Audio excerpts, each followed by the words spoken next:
চেষ্টা করব। আমরা দুনিয়ার মানুষের কাছে হিসাব দেওয়ার আগে আল্লাহর কাছে হিসাব দেওয়ার অনুমতি নিয়ে চলি।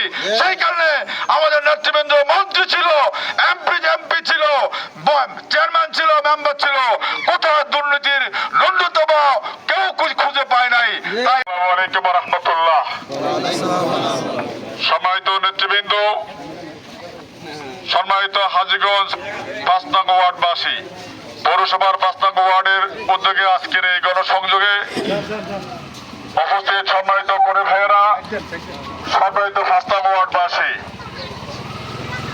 আপনারা জানেন বাংলাদেশ স্বাধীন হওয়ার পর থেকে পর্যন্ত সরকারের পর সরকার পরিবর্তন হয়েছে, এক দলের পর এক দল ক্ষমতায় এসেছে, অনেক নেতা নেত্রীর পরিবর্তন হয়েছে।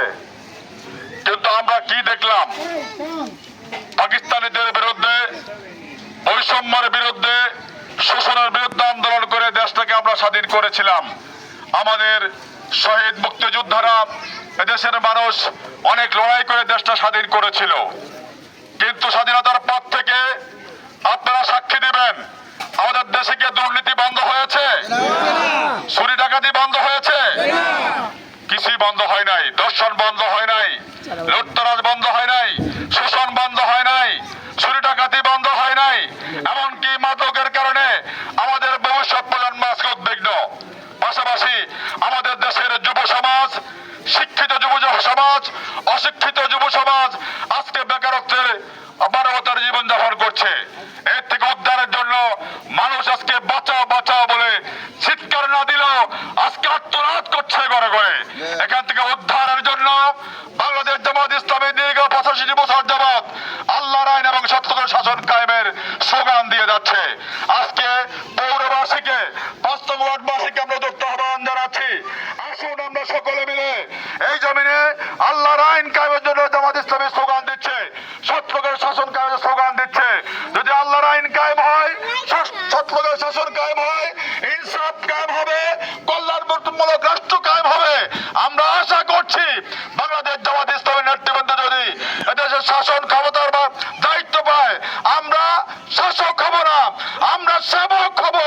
আমরা মানুষের ধারে ধারে তাদের অধিকার পৌঁছে দিতে ইনশাআল্লাহ চেষ্টা করব।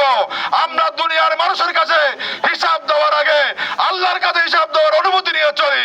সেই কারণে আমাদের নেতৃবৃন্দ মন্ত্রী ছিল, এমপি ছিল, চেয়ারম্যান ছিল, মেম্বার ছিল, কোথাও দুর্নীতির ন্যূনতম কেউ খুঁজে পায় নাই।